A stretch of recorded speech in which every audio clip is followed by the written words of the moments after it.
Hey, welcome to the Hell Has an Exit podcast. I'm your host, Bryan Alzate.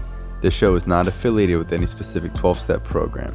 If you or a loved one is struggling with an addiction, please find a local 12-step meeting. If you believe you may need detox or drug treatment of any kind, please call 888-699-9395 to speak to a specialist. The show is sponsored by United Recovery Project, a state-of-the-art drug and alcohol rehab facility. You can visit our website at unitedrecoveryproject.com. Welcome to Hell Has an Exit. I'm your host, Bryan Alzate. On this show, we interview individuals that have inspiring, positive, impactful stories of triumph and overcoming adversities. We do a lot of recovering addicts on the show. Today, we have my buddy, Devon C. I've known Devin pretty much since you've been clean. How long have you been clean now? Coming up on 6 years. 6 years. Congrats, bro. Thanks, man. You're from PA? Philly, yeah. Philly? PA. Believe it or not, that city is in Pennsylvania. I have no idea about the northeast. Yeah, man. Philly. I know about Florida, and that's it. Florida and Texas. Born and raised, lived in the same house for 21 years. Wow. Yeah, never moved anywhere except to Florida. Is it? Yeah. So you got clean at 21? I got clean at 22. At 22. Okay. Let's start from the beginning. Yeah, man. Like I said, born and raised, Philly, little Northeast Philly kid. I came from all of us, man. Every kid that grew up on my block. I grew up on a city block. I grew up in a row home. The kid that lives 3 doors down, 4 doors down, the kid that lived at the end of the street. Those were my best friends, man. We went to school together. We played sports together. We played kick the can out front. We played manhunt, freedom, all that shit. Yeah. We did all that stuff in the city. We would just be kids, man. Mm-hmm. Summertime came around, we would sneak out and we pool hopped. So a lot of the houses would have a pool in the yard. And some of them would have a shed in the yard, and we would climb up on the shed and fucking scream cannonball at 2:30 a.m. and then all run. We were good kids, man. We all went to school. We all were good at sports, especially I was good at sports. You played every sport? I played baseball. I played hockey. I played football for a year, but my main sport was baseball. And I was good. I was a pitcher and a shortstop. If I wasn't starting pitching, I was starting shortstop. Mm-hmm. And then as I got older, I played third base because the kid that played third base always underthrew the ball to first base, so we swapped positions. Gotcha. Living in my house was nice. We weren't rich, we weren't poor, but we were lower middle class. Mm-hmm. We never went for anything or anything like that, but my parents are married, still married. I come from a loving home, man. Which is I try to break the stigma a lot that, not every addict grows up in some fucked up environment. I grew up in a nice house or whatever, but dude, my parents taught me right from wrong. When I went to treatment, I couldn't say, oh, my mom and dad did anything wrong. Yeah, in hindsight, they were fucking perfect, dude. Yeah. And I had a relationship with my parents that to this day is still unbreakable. I loved the shit out of my mom and dad, and my mom and dad loved the shit out of me. Mm-hmm. And it was even like that during using drugs. But prior to that,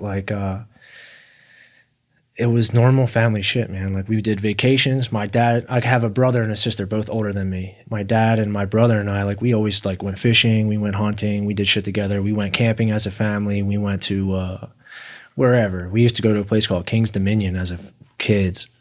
Yeah, man, my life was good. I went to a charter school called Philadelphia Academy Charter.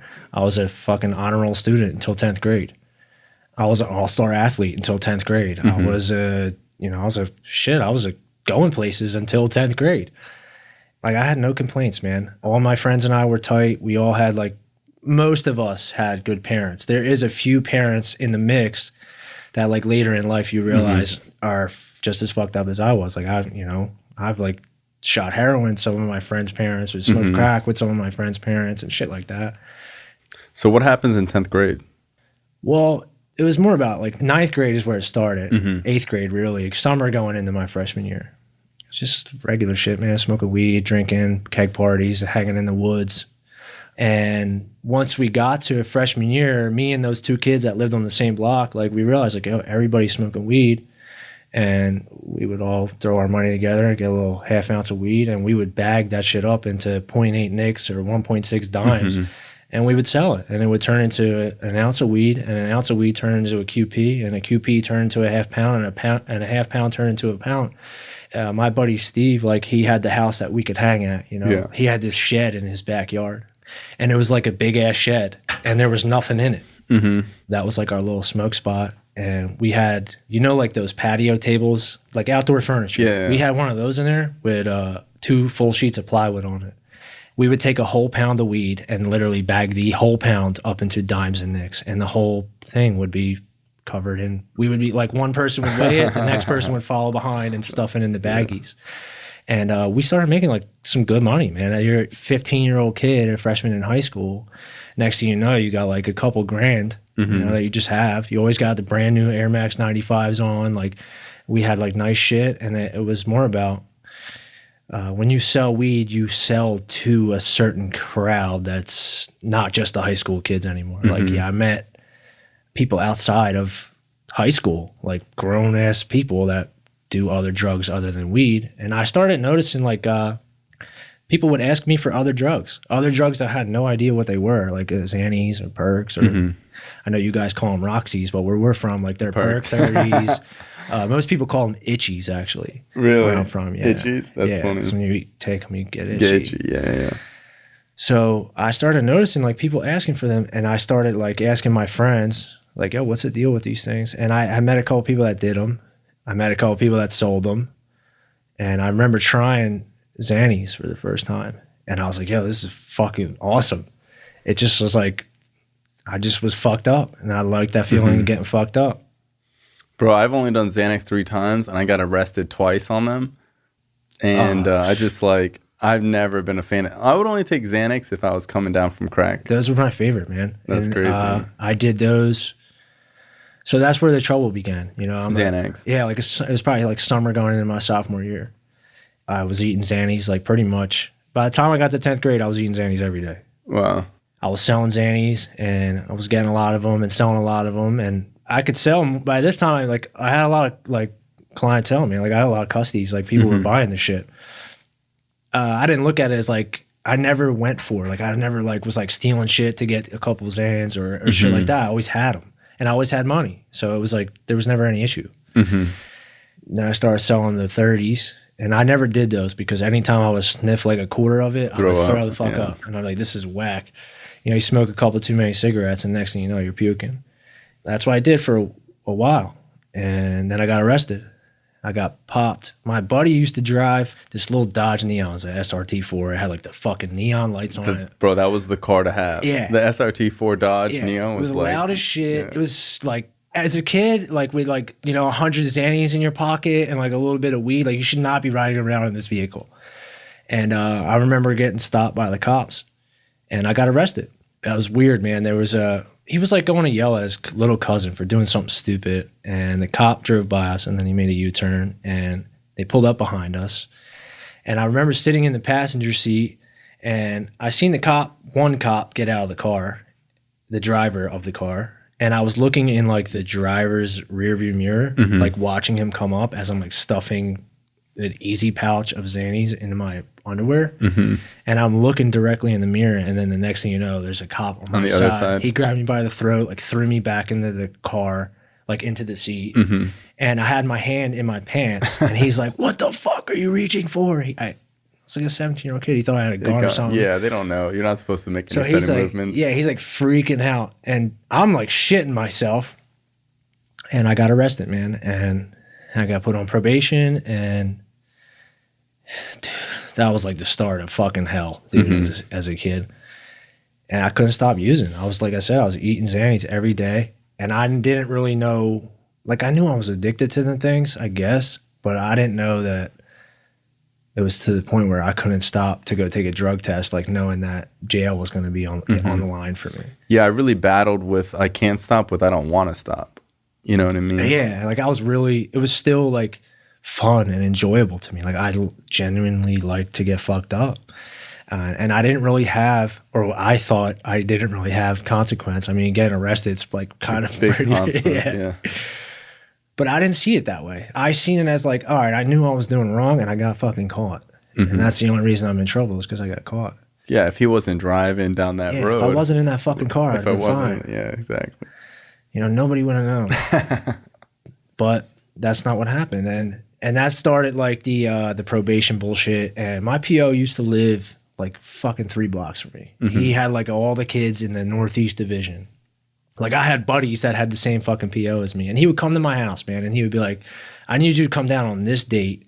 And this would be like, shit, 3-4 weeks prior. He would come to my house and say, like, I know you're fucked up. You need to come down and piss clean.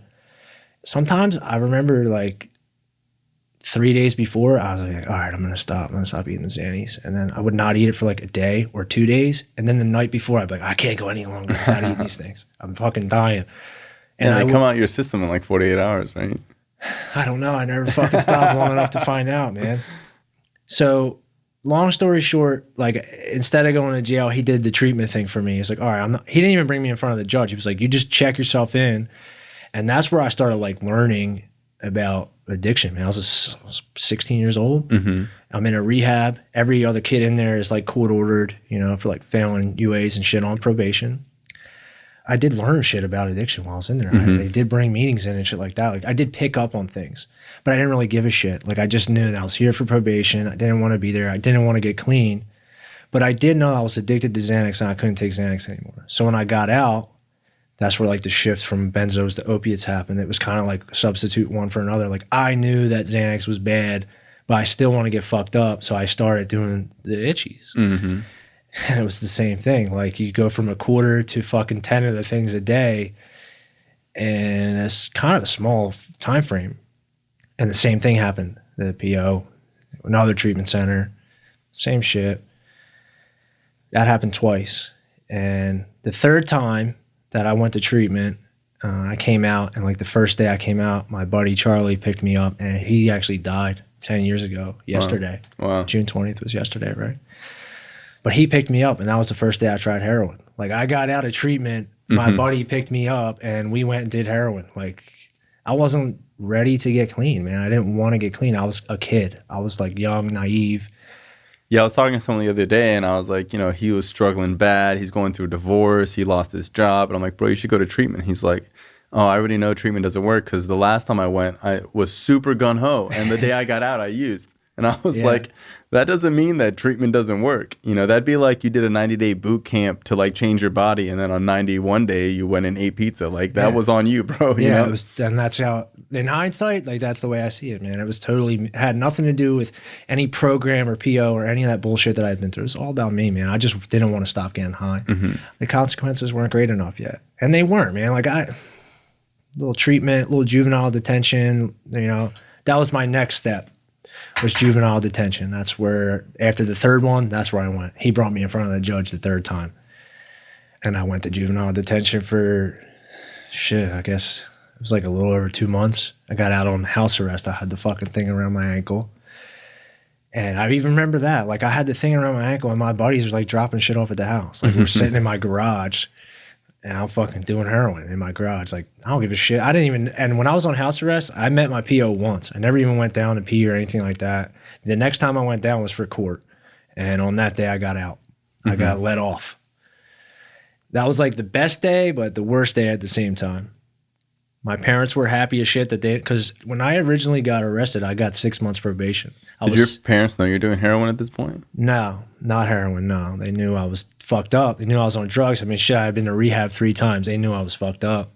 Would you ever admit to people in rehab that you're doing heroin, or would you just like kind of brush it? Oh, Yeah, that's the other thing, man. Like at this point, I know that I am like a drug addict. Like I know what time it is, but I didn't want to stop using.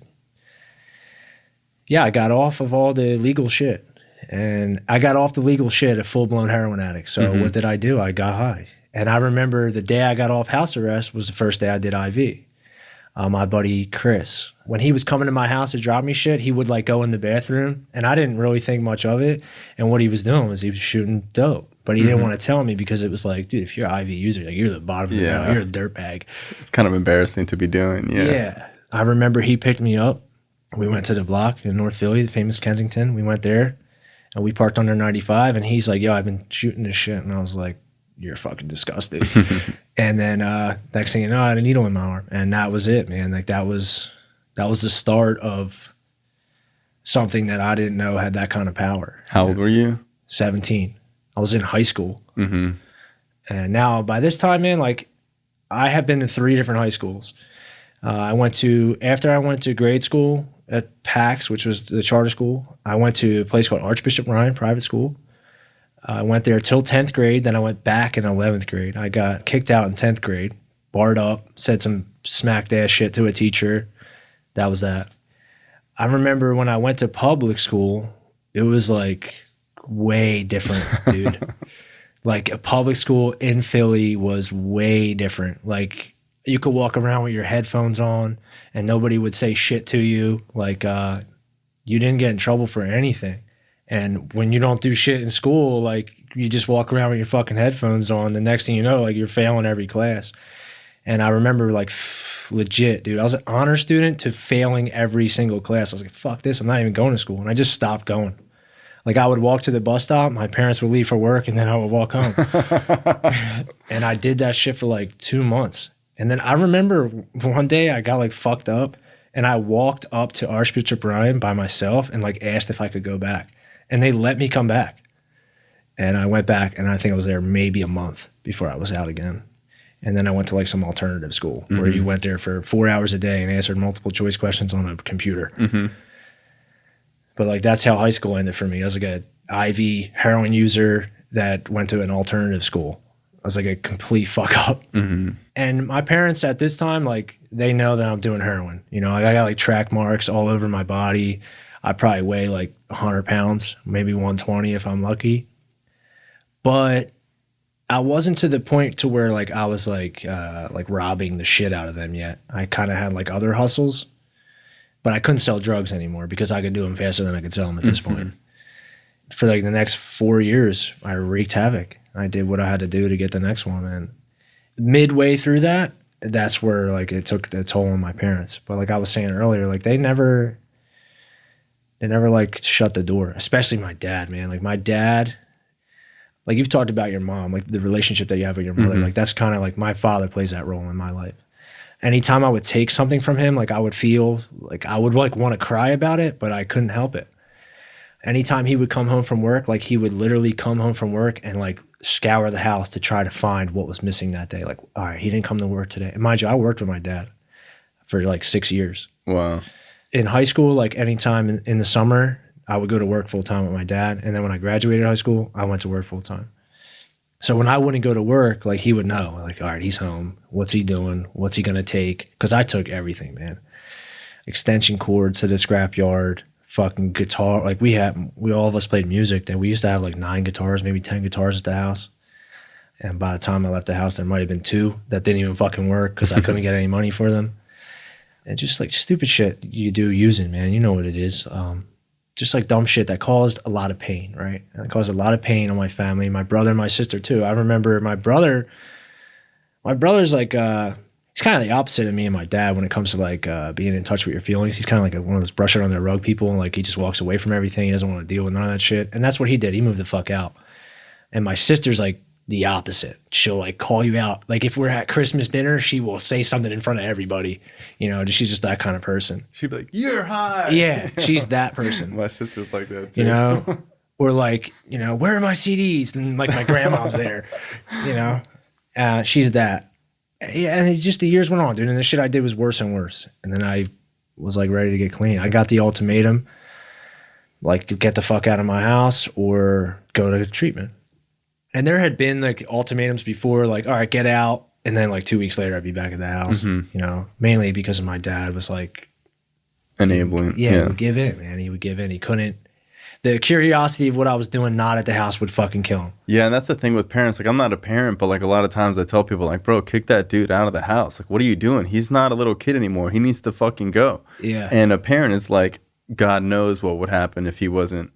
And to be honest with you, man, you know? Like if I didn't have that, I don't know what the fuck would happen. I don't know what I would have done or like what new level of low, what would I stoop to? Like where would I be if I didn't have that? Yeah. You know, what would have happened if I didn't have that? And I'm not like saying like, you should let your kids stay at home. That's a bad fucking idea. It definitely prolongs the process. Yeah, it's a tricky thing because if that kid goes and overdoses, you're going to be like, well, what the fuck? You know? And then if the kid stays living at your house forever, whatever, but then you could find them in your own bathroom dead, you know? Yeah. And it goes like the same for them. Like, how much pain can they endure before they say, fuck this? Just like for me, it was like, how much can I use until I literally just can't take it anymore? And that's kind of where I was at, man. I was, you know, shooting heroin, shooting coke, smoking crack, shooting crack for shit. I'm on 4 years of doing this now. And I've been like in and out of rehabs and shit in between. But I never wanted to get clean, man. I just went because like I had to go. It's like, all right, I'll go. It'll be dope when I get back because then I can get high off a bag, you know, like instead of 4. And the other thing is like the hustles were done, man. Like I do like by the end of using like a $20 a day, I was like, I was lucky if I got that, man. Like I was scraping by, like struggling. And I moved here, man. I got on a plane. I went to a rehab. I did it for a while. Let me back up a little bit because I'm like missing a pretty big part of this. Is like I was with a girl. I had been with a girl who I met in a Florida fucking detox, flew home, that whole deal. She was from PA too? She was from Jersey, right across the bridge. And like she pretty much kept me using for a while because she had a new home to steal from. So that prolonged another year of getting high. And yeah, I remember you told me like the quarter story. Was that the girl? The quarter story, yeah. Yeah, she was dumb, dude. She wasn't dumb. It's just that she had no concept of like how much money this is. You know? Tell the story. So she goes home the one day to try to rustle up what she could rustle up. And she calls me. She's like, I got us for the day. I'm like, all right, what do you got? She's like, I got like $40 in change. I'm like, all right, perfect. Head to the house. 25 minutes later, she's calling me. Hey, I'm out front. I need you to help me with this bag. I'm like, help you with what bag? She's like, the bag full of change. Like, all right, what the fuck you need help with $40 worth of change for? You know, it's like a cup full of change. And I went out there and it was like a brown shopping bag, like a Publix bag with the plastic bag around it, filled to the fucking brim with change. And I'm like, this girl has no idea. Like, this is like $400 in change. And she thought it was $40. So I'm like, all right, wait in the car. I go into the Coinstar. And I'm dumping this shit in there. And the Coinstar is like, please wait while we catch up. Yeah, like, that's how many coins this thing has to fucking count. And I'm in there for like a solid half hour. And I went out. And I never told, that girl is the start of the iced tea story. That's where that originated too.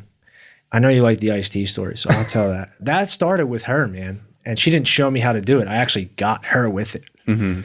She would get us our stuff, or we would get our stuff, split it. And then I would do mine like immediately. Instantly, yeah. You know, and she's like a bag, maybe 2. She's got like 4 left.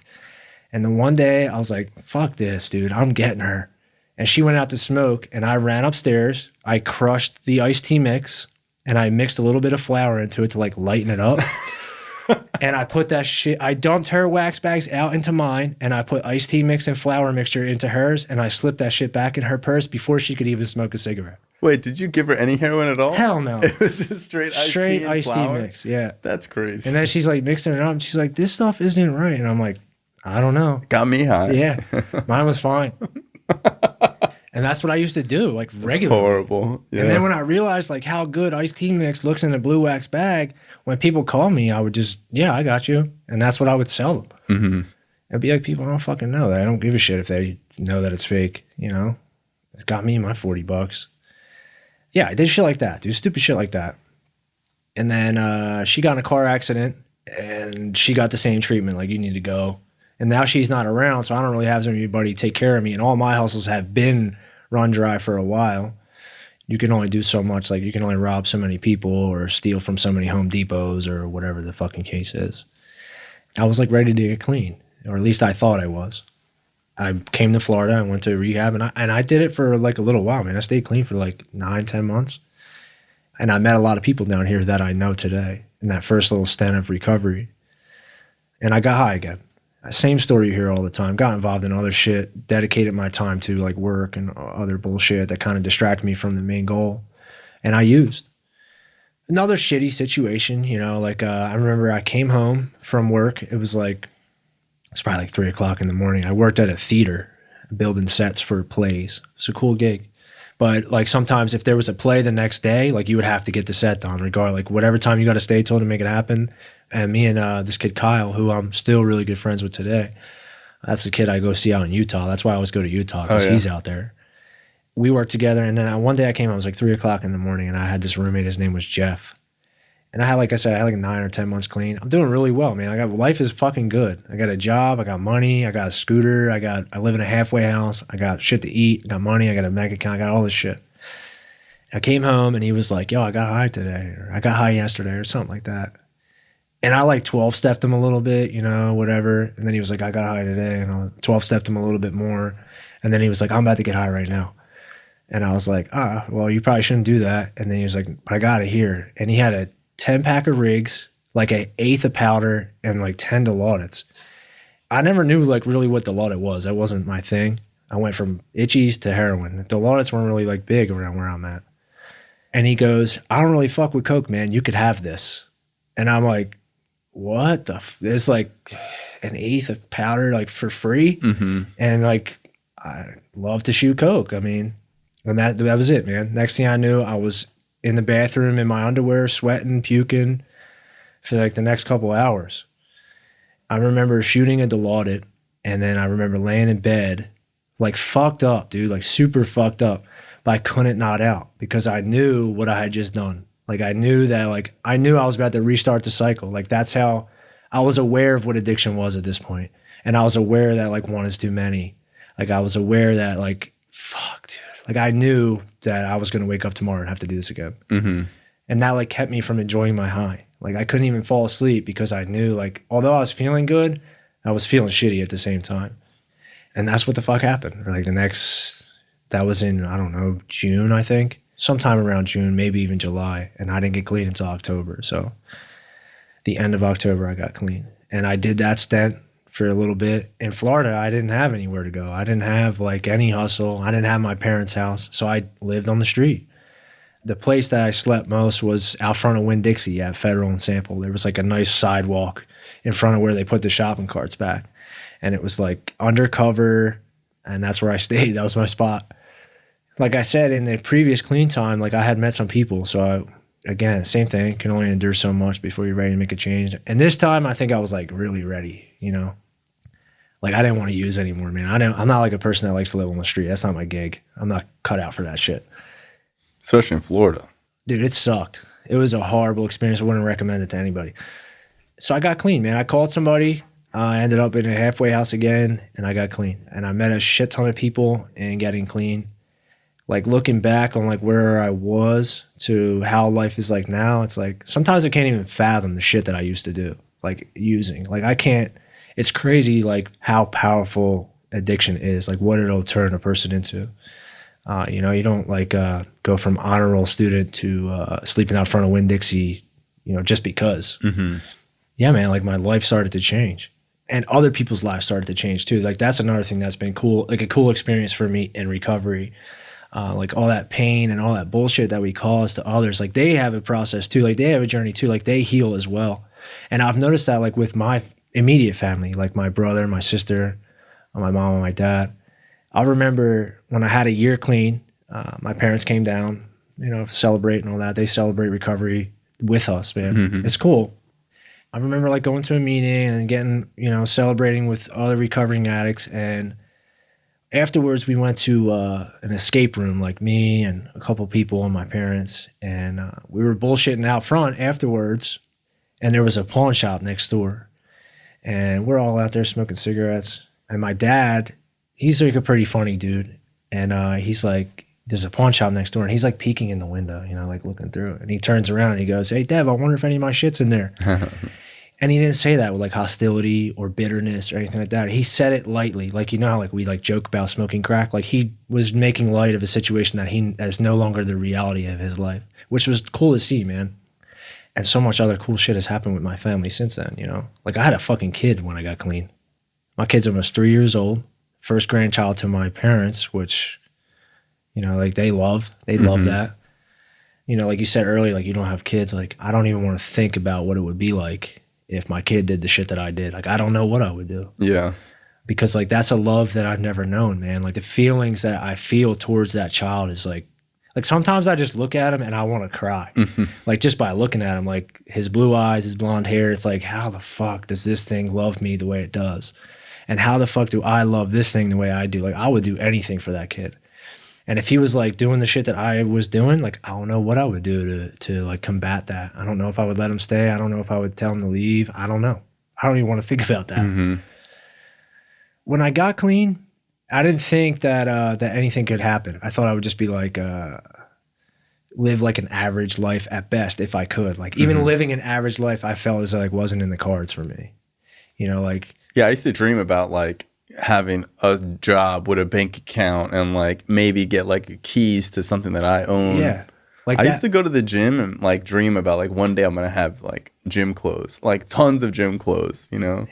Yeah, and that's exactly how I am, man. Like even sometimes today, I still think about that, about new goals that I have. But yeah, man, like I remember getting clean and like thinking average ass shit, like there's no way I could obtain it. And then next thing you know, you got that average ass shit you were thinking about. Like I didn't think I would ever drive. I thought I was always going to be that guy that just never had a car. Mm-hmm. That wasn't the case, you know. Like you meet people that like teach you that you can do shit. Like when you got clean, did you ever think that you would be in the position that you're in right now? Like you're fucking hosting a podcast. Like what? Like I'm on a podcast that is like #1 on my podcast on Spotify. Like it's like weird to even think about. Like, because when you're using, you're not thinking like one day I'm going to be telling this story or whatever. Like, I remember smoking crack and telling myself like I'm never going to tell anyone about this ever. Like I felt so, it was like, you know, when you're doing hardcore drugs, you really feel like subhuman when you're doing them, and feel like I felt like, you know, this is such a scumbag, shitty thing to do. Like this is just what it is right now. And like you can't see Pat like not doing it ever, you know? It turns you into a hermit, prevents you from doing all that cool shit that we do now. Mm-hmm. Yeah, dude, like I do some shit I never thought I'd be able to do. It's like sometimes I'm like, how the fuck did this happen? And other times I'm like, when is it gonna end? Like I get like fearful that like it's like too good. It's a ride. Yeah, like this is the ride, and at some point like there's gonna be a calm down. Like this is a high, and when's it gonna be over? Because like I said, like it's just I never thought it was in the cards for me. Like for instance, even with my business, man, like I own a business, right? I have employees. Like my employees depend on me to provide work to them to make money in order so they can do the shit that we all get to do. Like that's fucking weird, man. Like how the fuck does that happen? At the same time, a lot of fucking people do it. So all I did was do what other people did. I learned from other people that own businesses or have driver's licenses, or even with my kid. There's a lot of shit that I didn't know, or really not that I didn't know that I was overthinking about, like when having a baby. Like you think when you have a kid, like even like the way I would hold him, it would be like oh shit, like you'd be like super tense, like I can't drop this thing. And that's how I am. But then once you do it for a while, it's like, dude, I could fucking throw this kid around, like whatever, he'll be fine. And now he's like a little older, so he's like, he likes to be like a little reckless. So, dude, he like wants to like flip off of tables and shit like that. And I'm like restarting the process again, like, oh shit, he's up on the, it's like you're overly cautious, like, oh shit, he's up on the table. But then again, it's like he can walk, he's gonna be fine. He's 2 feet in the air. Yeah, man, like it's just fucking, it's weird how you go from like stealing everything in your house, right, to being able to provide certain shit. Like I was saying about the guitars, like there's another cool thing that happened like since I've been clean. Like I took all those guitars, right? I probably had like 2 years clean at the time. I took all those guitars from my dad, and he had like this one Fender Strat that he like really liked. It was like this green color. It was a cool guitar. That was his guitar. Like of all the other guitars that were there, like that was definitely his favorite one. And I took that shit and I got, you know, like 10% of what he paid for the fucking thing. 2 years into recovery, like I remember I bought a guitar off of some dude. I was like playing it, and there was like shit like rattling around it. Like this is a used guitar that I just met on some dude on Facebook Marketplace. And I was like, this ain't the one. Like this don't feel right. So I remember going to Guitar Center, and I wasn't in a place financially to be like buying $2,000 guitars, right? So I go in and I'm looking at shit, and I see this one guitar. I'm like, dude, that thing is nice as shit. It's got like all the bells and whistles, right? And I'm talking to the dude. Long story short, man, like I left the Guitar Center with that guitar. For Christmas, I ordered my dad an amp. I had that sent to the house because I wasn't going to fly up to Philadelphia with a fucking amplifier. You know, that would have been a pain in the dick. whatever, it's Christmas Day. He opens the amp and shit, like my mom had put it away and stuff like that. And he had this one like shitty ass guitar left, you know, like it was like a Yamaha guitar. It was the first guitar we ever had. It was like a beginner ass guitar. I was like, Dad, why don't you plug that in and see how it sounds? Like the amp. Yeah. You know, he has no idea about this new guitar that I got, right? He's plugging it in, he's playing, and he's like, oh, this fucking sounds good, blah, blah, blah. So the guitar that I got him, it was in a case and it had a lock. And I threw my dad the set of keys. And he was like, what the fuck is this? And I was like, go out in the kitchen. And he saw the guitar case and he was like, no, you didn't fucking buy this, did you? And he opened it and he saw what it was. And it's like, I don't know if you know anything about guitars, but it's like an American Strat, man. It's like double humbuckers. Like it has everything to it. And he started crying. Dude, I don't think I ever seen my dad cry before. Like, yeah, he was emotional. He loved on us and shit like that, but he never cried like that. Mm-hmm. And he cried. And I cried with him. And that was like a point in my life where I was like, I don't ever want to use drugs again. Mm-hmm. You know, like they robbed this relationship from happening. Like I could have did this shit if I didn't fucking use, you know, like, and that's the other thing. Like that's cool though. It's like, although there's like a lot of bad shit that happened through my using, like the bonds I have with them now were also created because of that like fucking turmoil. Yeah, because like when you have a relationship with your parents, it's one thing, but like when you destroy the relationship and then like mend them again, like really mend them. I'm not talking about 90-day clean. I'm sorry, like look, let's forget everything that happened. I'm talking about like years of recovery. That's years of your parents, you know, being able to go to sleep without wondering where you're going to be at. Years of not getting weird phone calls in the middle of the night. Years of them not having to deal with your court bullshit. Years of you not having to fucking beg them with some crazy ass story. Well, like when you have years of like solid foundation and then you do something like that, it hits totally different than like you get 90 days clean and you give your dad a guitar, you know? And again, I think it was like another experience on both ends that was just like, this is the new reality for us. Like, we don't have to worry about you taking this shit. Like, now we can have this shit in our house. Yeah. We don't have to worry about it, you know? Like, I could play this anytime. And when I come home from work, I don't have to wonder if it's there anymore. Mm-hmm. Like, that's one of the things I really enjoy most is, like, just, like, certain amends, man. It's not even, like, amends. It's more about just, like, it's cool to make somebody else happy. It's cool to, like, bring somebody else joy because it feels nice for both parties. Mm-hmm. Like even my my mom with my kid, like just like sitting back and like watching that, like that's fucking, it's another thing that I never thought would be my life. Like I never thought like I would have a child, you know, like, and it's not even about having a child. Like I never thought that if I had a child, I would actually be able to like take care of it and be a part of his life and him be a part of my family's life. Like, let's say I had that 90 days, right? And I called my mom, I was like, yo, I'm having a baby. She would fucking freak out, dude. Yeah. She'd be like, no way. Like, you need to do something about that. Like, that's, and I wouldn't be able to, like, be upset about that.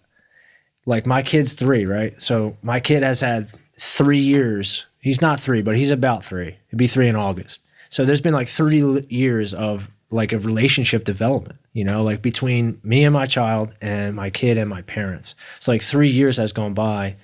It's cool to see like how that develops, you know, like his mannerisms, he has a personality, he has a different bond with all of us.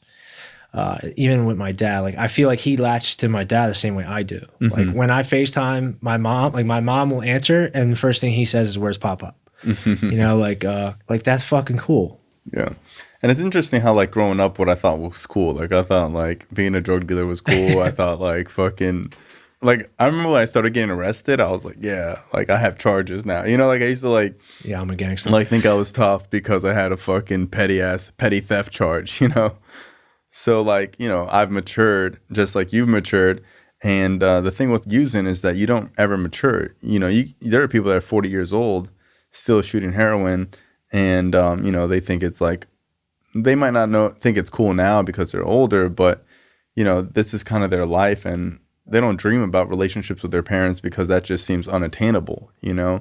And I had like a super, like very similar situation with my father. Like when I was using my dad, I don't know why, but like in my peak active addiction, my dad gave me this watch. And I remember thinking like, what is he giving me this watch for? Like I'm on drugs. Like I would sell, if he gave me anything right now, I would instantly sell it. And I don't know, like, if he did it to, like, test me or, like, whatever, but he gave me this watch, and I used to pawn it all the time. And he would always ask me, like, where's the watch? And I'd be like, oh, it's in my friend's glove compartment. We were driving around and like I took it off and I put it in his glove compartment. He'd always be like, where's the watch? And then I'd have to go get an extension on it and like get it out the pawn shop.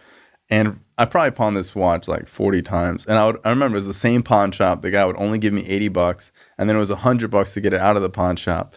So many times I would have to steal money from my dad just to show him that the watch wasn't stolen and then go back and instantly pawn it anyways. Yep. And when I had a few years clean, like I bought my dad a watch.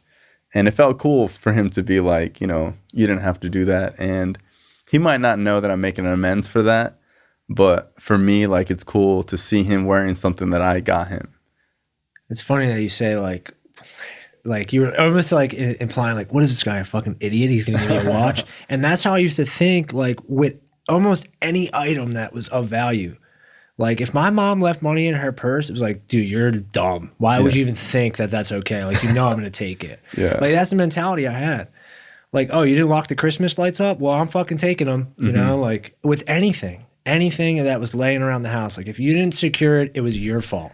And I felt like being dope sick sucked so bad that I was like, man, they would want me to have this money right now. I remember being like, this sucks so bad. Like, if my mom knew how sick I was and she knew, and like, I remember thinking, like, my parents just think using drugs is not safe. But if they knew that, like, I wasn't going to die, they would give me the $40 right now so I don't have to be sick. Yeah. And justifying, like, robbing them or wwhatever. But I don't know, when you use, you really become, like, a sociopath. Like, a lot of times, like, I remember my brother telling me, like, you know, mom cries because of you.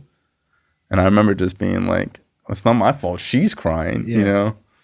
What do you want me to do about it? Because not using is not an option. Yeah, like, it's not even in the cards. Like, what do you want me to do? I have this thing that I need to maintain on a daily basis. I don't want to rob mom. I have to. Yeah, I have to. Like, I don't have a choice. I have no other choice. Let me ask you, what do you think? So, like, people always ask me, like, what was it that got you clean? Like, you know, like, when you really think about it, like, what was the difference between you staying clean this time and you not staying clean other times? I think in the beginning, it was like the level of pain that I, like, internally, emotionally, like, I didn't want to die, but I wanted to die, if that makes sense. Like, I wanted to die, but I didn't want to die. But then when I, like, stopped the using for a little bit, just like a little bit, man, I just gave myself that small little, even if it was that 30-day, like, just in that beginning 30 days, it was like the amount of fun and joy I was experiencing that, like, I didn't know existed, right? So I lived in a fucking halfway house. It was a duplex. There was like 8 guys in each. So, like, imagine 16 guys in a fucking house. But you got along with everyone. Like, I got along. We all got along, which is rare. Yeah. And that experience, like, made me want to not use in the beginning, you know? That, just that small fragment of joy. Camaraderie goes a long way. Like, Dude. There's something about camaraderie, like, where drug addicts, like, even the worst drug addict, put in the right environment.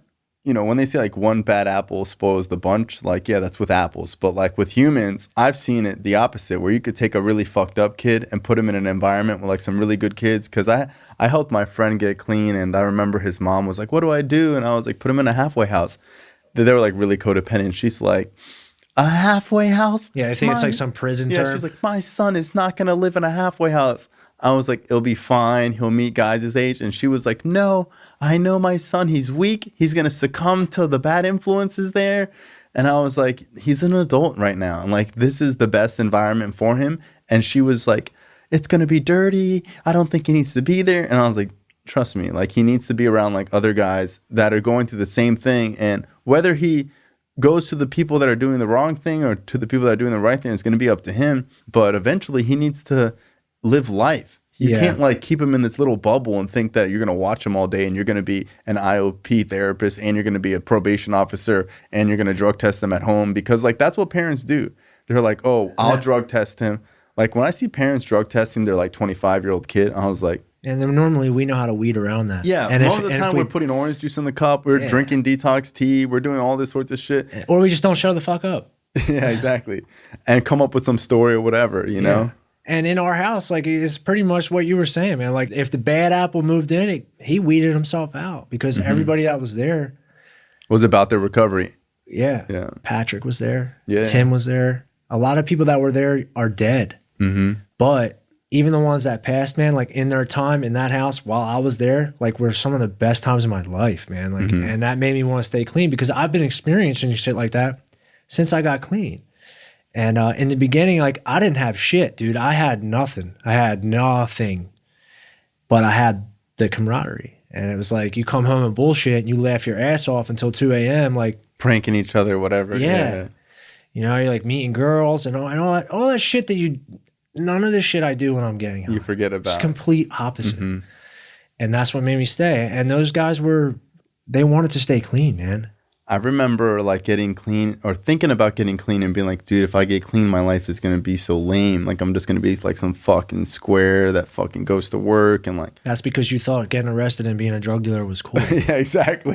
Like I thought I was having all this fun, getting into like a car chase every 3 weeks and like fucking all this excitement or whatever. Really, I was a fucking loser. Exactly, 1000%. And I remember getting clean, and like with 13 years clean, I still remember the first time I drove with the windows down, listening to music. And I remember like lowering like the window, and it was like, you know, in Florida it only gets cold for a couple weeks, but that couple of weeks where it gets cold and you lower the windows down, you go on a drive and you blast some music, and like when that wind hits your face, you don't think about shit else. And I remember smoking a cigarette and feeling like I was on opiates. Like I felt like I did an Oxy 80. Like I felt so good that I was clean. I was coming up on a year probably. It's getting cold. And for the first time in my life, I'm actually seeing like fucking somewhat of a season down here.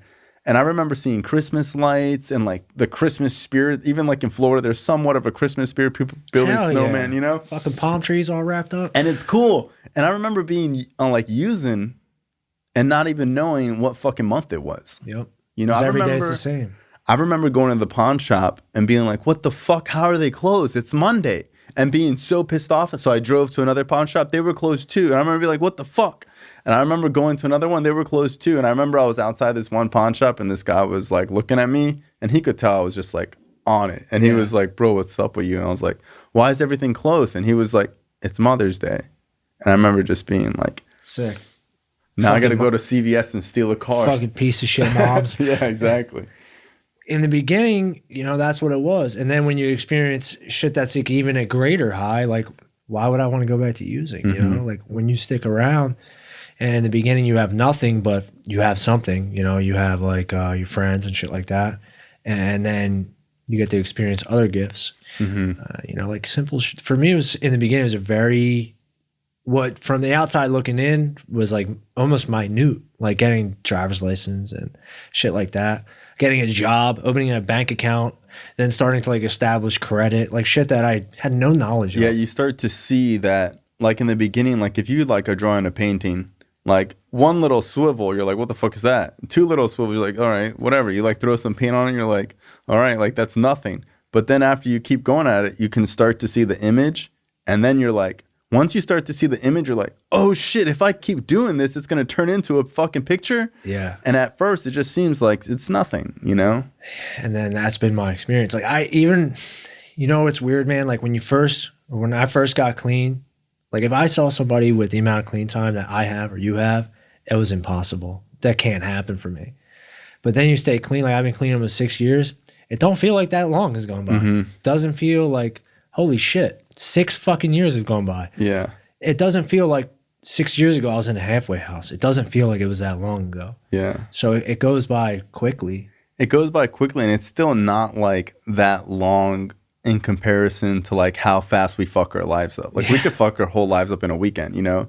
And, you know, what I tell, like sometimes I see people and like they'll see that I pull up in a nice car or something, and like they want the car and they start asking me about the car or something. And I'm just like, bro, I was so happy making $12 an hour. Fucking right. And like, bro, I didn't even get to go to a halfway house. I used to like dream about living in a house. I used to beg my mom, please let me go to this halfway. But like I'd go to all my friends' halfway houses. And like, honestly, bro, like my first couple of years clean were the best years of my life. If I had a pack of Newports and money for energy drink and fucking, I was going to go to the meeting tonight and there was going to be like some cute girls there and we're going to go out to eat after, like that was it for me. I didn't think life could get better than that. I was sold. And that's what was enough in the beginning.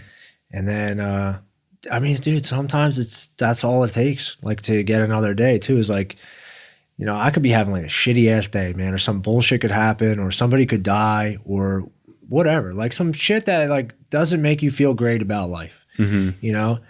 And then the next thing you know, like you're with some old friends or something like that, and the camaraderie comes back, and you're bullshitting and you're laughing and you're having a good time. And it's almost like you've been recharged. Yeah. Like when we went to Patrick's wedding in Vermont, like I wasn't in a great place in life. You know, I wasn't like loving life, but I had an experience where I enjoyed myself. I enjoyed my company, and I met some new friends. And in doing that, 5 days that we were there, like just that small little life experience was like, this is it. This is what I want to do. And that's why like conventions and retreats are like so important, because like, bro, there was times where, you know, when the spiritual retreat was going on, where it'd be like in the Keys, right? So it'd be like, bro, 3,000 addicts in the Keys. People would get tents and hotel rooms. Yep. So I remember my first couple years, I would go in a tent. My first year, I had no money. I slept in a car. Me too. And I remember thinking like, hotel room? Like people get, like how could you afford hotel rooms? Like people get hotel rooms to go to this retreat. And I remember like thinking like next year I'm coming in a tent. Like I'm going to do it right. And I remember like I got the little tent and it was so fucking hot. I don't know who the fuck would camp outside in Florida, but Well, like it was an upgrade. yeah, it was an upgrade from the car, you know, and it was like fun, bro. I can't even explain like how much fun addicts have with like no alcohol, just like fucking around, Just each other. talking shit. Yeah. That's all we fucking need, man. It's just like somebody to bullshit with. And every little upgrade is like, you know, you go from sleeping in the front seat of a car. At least that's what I did. I slept in the front seat of a car. I didn't sleep much, you know, like, and you don't need to sleep much down there because so you're much up till fun, fucking yeah. 4 in the morning every night. But it sucked. So if you had a tent, you had like a spot for that tent, you know, like that was a come up. And then the next year, you know, you've been clean for 3-4 years now. So now you could probably like get one of those rooms, or you and 6 of your buddies can get one of those rooms. It's just another upgrade. And that's been my experience with everything that I've like done since I stayed clean, with vehicles, with jobs, with everything. When I came here, I didn't have a license. I rode the purple scooter, Yeah. you know, and the purple scooter turned to a purple Jeep. Now I got a work truck and another vehicle. You like purple? No, dude. It's just what happened. I don't dislike purple, but I would never Pick out a purple. I would never go pick out a purple scooter, you know, like Bro, I remember the first time I bought the car and picked the color. You know, because I remember thinking like every time I had a car, it was like, this is what you got. Yeah. It wasn't like you it's went what out you and- could get. It's what like this is what you can get. You know, I remember the day I was like, no, I remember telling the guy at the dealership, like, no, I wanted a matte gray. I wanted like a darker color, and I want leather interior. I remember the first time I had leather interior in the car, I was like, I remember the first time I bought non-IKEA furniture.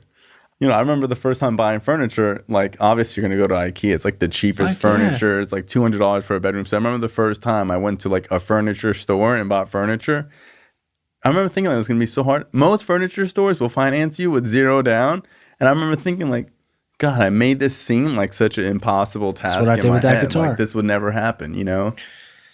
It's funny. You talk about leather interior and the keys. I bought my truck the morning of the spiritual retreat. That's cool. I bought a fucking full-size pickup truck the morning of. I literally traded my car in. I bought a full-size truck, and I drove to the Keys.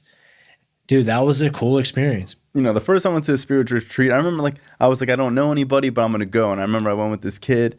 And I remember thinking like, I'm not going to like this kid that I was going with, because like I would judge him a lot. He like wore Ed Hardy and like was just one of those guys. And bro, I still love this kid till today. And I remember we slept in his car. And I remember I was around a group of people, and I would be really quiet when I first got clean, because I just feel like people wouldn't like me or not like me. And I'd just be like quiet and off to the side. And this guy, Doug, had all these years clean. He had a boat, and he was tethering people on this raft. What's it called? A tube? A tube, yeah. It's tubing. And he was taking everyone tubing. And he was taking like people that he knew and hot girls, which like, bro, if you're a guy with a boat, you're going to take hot girls. And I'm just like sitting there. And I remember thinking like, that would be cool, but like, he's not going to pick me to go on his boat. You know, I'm a dude. And I remember he like pointed at me. He's like, you want to go? And I remember like looking around like, me? You want, like, Of I all can go on the people? boat? And I remember I was like, yeah, I'll go on the boat. And I went on the boat. And I remember thinking like, maybe I won't get on the tube. And he was like, here, put this life jacket on. And I remember like tubing and having so much fun. Like, I haven't gone tubing since I was probably in like 5th grade with my dad once. And I remember like on the tube having so much fun. And when I got back in the boat, he was wearing a shirt that said, you know, you're an addict if. and it had like a list of things. And the first one said, if your favorite drink is methadone and orange juice. And I remember like sitting on the boat and smiling and thinking like I'm in the right place. And bro, I was 18 years old with a year clean. It was the funnest weekend of my life. Like at the time, I like couldn't imagine it getting better. And years later, you know, I think like 6-7 years clean, I had a F250, a nice ass F250. And I ended up not driving down there, and I went with other people, and I was buying bikes at the time. And I would always go on Craigslist and look at bikes. And a lot of times I'm buying like shitty bikes, but every once in a while I buy like a super clean bike. And I was looking and I was like, man, there's not really any nice bikes down here that are good deals, but there is this Ducati. And I hadn't even bought a Ducati yet. And I remember I texted the Craigslist thing to my buddy, and he's like, bro, it's a good deal. See if he'll do like $6,000. So I was like, okay. So I remember I like it was like on a weekend and the banks were closed. So I had like 5 debit cards, and each debit card had like a $1,500, $2,000 limit. But that's how I would withdraw money from the ATM. So I withdrew $6,000 from the ATM, and I go and buy this bike, this Ducati cash. And it's like the last day of the retreat, and I buy the Ducati. I pull up back to the retreat, and people are like, how'd you get a Ducati? And I was like, I just bought it. I just bought it. Yeah. And then I rode it back home. And I remember like riding the Ducati back home and just thinking like, damn, I just rode a Ducati back from the Keys. Like, I just bought a Ducati. like, yeah, I was like, no problem. I just bought a Ducati, whatever, to flip. Yeah, I remember riding that bike home from the Keys and just like no helmet, no plate, you know, just to You back were high up. as shit. Riding a bike without a helmet is the dumbest thing ever, but I just didn't have a helmet because I just... Circumstantial. And I was like, this is super dumb, but like, I've done dumber things, you know, and I rode it home, and I still have that picture of riding the Ducati back home. That's fucking awesome. Yeah, man. it was cool. And it's awesome that you could like pull shit like that all just by staying clean, man. And I just... If somebody would have told me, oh, stick around, kid, at 5 years clean, you're... I would have told him to shut the fuck up. I would have been like, yeah, bro, you're out of your mind. I just did it. I just did the same, literally almost the same experience to a T, man. Almost 6 years clean. I've been looking for a boat. And everything on the market right now is priced way high. And I've been, you know, I'm scouring. I'm at my house. I'm with my girl and my kid. It's like 9 o'clock at night. I'm on Facebook Marketplace, like really jonesing, looking through. Junked out, yeah. Yeah. And I found a boat. Same thing. It was listed for like $7,500. And I was like, all right, that's a deal. Let's see if this will do it. Let's do $6,000. And I offered him like, I think I said like 4,800 at first. And he was like, I'll do 7. And I was like, all right, how about 55? And we met at 6, right? And I'm like, fuck, dude, I don't have $6,000 cash, and I don't know how to make this work. Dude, I loaded Ollie up in the car. Adriana got in the front seat, and we stopped around. And next thing you know, I had a boat on the back of my truck, and I dropped it off at my shop. You know, like, and now I have a boat just in a moment's notice. Like, I need a boat. I'm getting a fucking boat. Same thing. If you would have told me that shit 2 years ago, I'm like, dude, I'm never gonna be a boat. You know, the more you put in, the more you get out. You know, and it's been like that with everything. You know, everything in my life, relationships, jobs, all that stuff, man. It's been like you never know what's around the bend. Like, how would you see your life unfolding if you just didn't work the steps? If you like just stayed clean? I don't know that I would stay clean. Yeah. If I don't do any work on myself, I do know a lot of people that like come to meetings and don't work steps at all, like, and that do stay clean. But in the same sense, like, I don't know many of them. Like, I don't know a shit ton of people that like. And when I talk about staying clean, I'm talking about what I consider is like substantial would be like 5+ years. Yeah. You know, like in my opinion, like 5 years, you know, I truly believe is that you're a newcomer until you have 5 years clean. Like 5 years clean is like the beginning of like having a solid foundation. And that sounds crazy because in the beginning, I thought a solid foundation was like 90 days. But that's also been my experience too. Like I have just over 5 years clean, and it's weird because like your perception of things for me has changed like in the past year, 2 years. It's almost like a different level of maturity. And I don't know if it's just because it's 5 years or if it's because I'm like, you know, I'm also 5 years older. You know, I'm not 22 anymore. I'm pushing 30. But you're 5 years older clean. Exactly. You know what I mean? So it's like I grew up for an additional 5 years. You know, it's a small amount of time, but it's not at the same time, especially to not use. And as far as like working the steps and like being involved in a program, like that's why the fuck I come here, you know, or there. And in doing that, that's like it's not just about like steps either, you know, it's everything that's involved around service, reading the book. Yeah, like you know, even with on my time, I call my sponsor every day after work. That's who I talk to him. Sometimes I don't talk to him on the weekend, but every day after work, if he don't answer, he usually calls me back. Mm-hmm. I have a home group. I have a service commitment at that home group. You know, I have a sponsee. We just went over step work last week. Like, it's important. It's important for me, and I tell them that it's important as well. Like, I wouldn't know like certain things about myself without writing it on paper. And there's even like shit that you learn about yourself that you don't like. Like the biggest thing that I've learned about myself through step work, or that I've actually worked on, that I had trouble like jealousy and envy. Like it's weird to even say it out loud. Like I had trouble like being happy for other people's success. Like I got like bitter. Like, why can't I have that? Like I would be jealous.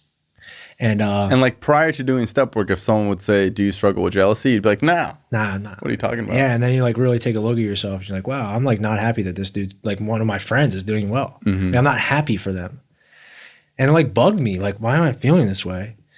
It's almost like what you said earlier. Like you see people like, oh, you pull up in this nice car, like, oh, blah blah blah blah blah.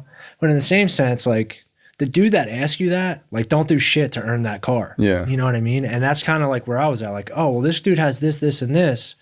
But like, look at the work that he's put in to get this, this, and that. And then I just realized like it wasn't about them, dude. It was just about what I'm doing with my life that I'm bitter about, you know? And I didn't know that shit until I wrote it down. Like I would have never known. I would have just been continuously bitter that one of my friends is happy. Yeah. And like, what kind of life is that? You know, and if I'm going to live that way and not work steps, then if I live like that for long enough, like I might just use, you know, like in that state of unhappiness or jealousy or envy. And like, you don't really know it, you know, like, you know, steps bring the awareness out. Yeah. And like once you start writing on things, you start living differently because you start to notice it. So like, you know, the way I always like refer to it is like, you know, when the AC is on, you don't notice it on because you're used to the sound. But like when it clicks off, you're like, damn, was that thing on the whole time? And like that's awareness. You know, you don't understand that it's there until you notice that it's there, and then you can't ever not see it, you know? That's what the steps do, is that they show you parts of you that you can't see just living your life. You can only see them with a sponsor, with the step working guide, and writing out these questions. And it allows me to live my life to the fullest level. And I truly believe that I'm living my highest potential when I'm actively working in my program.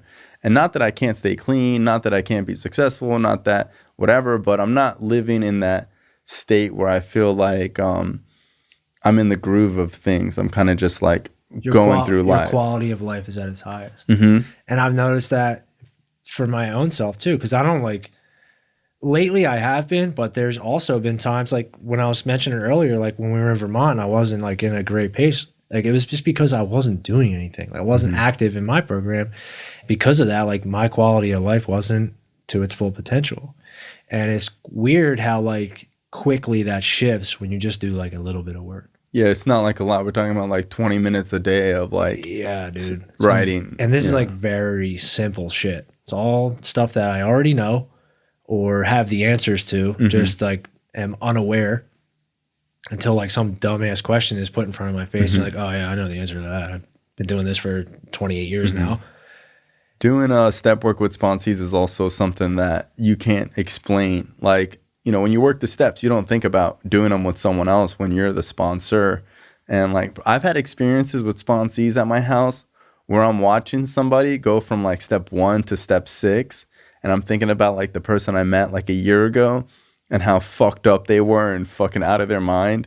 And they're like doing the step work and they're looking up at me to see like if I approve of their answer or something. And like, and they're into it, you know? And, you know, I've sponsored like, you know, ex-gang members, people have been to prison, and they're over here talking about, you know, their relationship with God and like, you know, things that they did today that weren't unspiritual, and like, you know, watching somebody work towards being a better person. Like, to me, that's cool. Like, I've come to a place in my life where like, I think that's the coolest thing. Like, I don't think there's anything cooler than watching somebody, it's rewarding, get past a point that they didn't think that they could even get to. Yeah, it's cool to be a part of. It's cool to like see other people succeed. especially people that you care about. Like, I don't know what your relationship is like with your sponsees, but I know for me, like when the ones that stick around, like you develop a pretty good bond with them. Yeah. I have one sponsee right now, and I don't hang out with him like often or anything like that, but I do talk to him a lot. Yeah. But we don't like do shit together regularly or anything like that. But even like you said, like I just watched him go over a step, and it's like, and he has a few years clean, you know, but like his progress outside of his program because of his program, that's also cool. You see somebody come in the same way you did, like with nothing, you know, like my sponsee is like arrest record, but he's just like, he was a fucking derelict outside of here. And now he's like a manager of his store, and he's like doing really well because he put a little bit of work in, man, you know? And he used to talk about like the same shit. Like, I want to get this, I want to get that, I want my own place. And in the beginning, it was like, it could be annoying, you know, like if you just pump the brakes, man, and like do a little bit of work, like that shit will come. And for him, that shit came. And it's cool to see that. Like, he pulls up in his little pickup truck, you know, like, and I've known this kid since he came in, and now he's like, he's the manager of his store. Like, he just did like management training and shit like that. He's a 24-year-old kid. Yeah, I have a friend of mine, I told this story before, but I remember he called me so excited, bro, so excited. And he's like, you know, shot heroin his whole life, you know, used with his parents, went to Salvation Army. And he called me and he was like, dog, I got to show you something. I was like, what? He's like, bro, check your phone. And I was like, okay, yeah, check my phone. He's got a green wall in his room. And I was like, what is that? And he's like, dog, I just got a fucking accent wall. I was like, what? He's like, bro, do you know what an accent wall is? And I was like, yeah, I know it. He's like, bro, could you imagine a junkie like me creates an accent wall? It's called feng shui. And he Googled what feng shui meant, and he was like, it's this term meaning like, I don't know like exactly what the definition was, but he was so excited that he painted one of his room walls green. And I remember like just thinking that was like the coolest thing, because, you know, to make an impact on an addict's life, it's not a giant thing. It's almost kind of easy to impact someone's life. You're doing well. Yeah, to inspire them, or that they want to tell you about something that to them, you know, when you're a drug addict, you think that shit's corny. You think that shit's stupid. You don't think anything. You don't have any dreams or desires or whatever. Or it's not in the cards. Or it's not in the cards. That kid never thought he would have an accent. I remember the first time I painted my room, because growing up, like I didn't care what my room looked like. I would live anywhere, you know? And I remember at a year clean, I was like, I want to paint it. And I painted my room. Yeah. And it felt cool to like... That was the dopest shit ever. Buy paint. Yeah. And fucking paint your room. Decorate it. Just because you could, though. Yeah. You know? Just because you have the option to. Exactly. And you care to. Yeah. You know, it's also nice to care. It's also like, nice bro, to this is where I live. Yeah. It's my fucking crib. Yeah. And like that's what I get to do to people's houses. That's another cool thing. You got options. You get to pick the color of your car, the leather in your car, the color of your wall, if you want to do an accent wall or not. If you want to buy a fucking bike and the keys, you can. I was actually talking to Max on the way here. Similar situation. It's like an event this weekend or whatever. And he's like, I think I'm going to maybe drive down with somebody else. And I was like, I don't ever do that, because if I want to leave, like I want to leave. Yeah. And he was like, you know, the one thing that's nice about when you stay clean for a little while, he's like, you'll never get stranded anywhere. He's like, if I need to get somewhere, I got a bank account. Cool. You know, like it's that simple. I can never be left anywhere, because I always have a contact to just be like, Uber, or come pick me up, or whatever. You know, something small like that. Well, I appreciate you coming on the show. I love you very much. Love you too, man. Thanks for having me. Yeah, bro. Have a good one.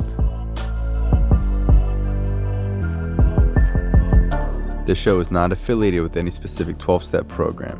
If you or a loved one is struggling with an addiction, please find a local 12-step meeting.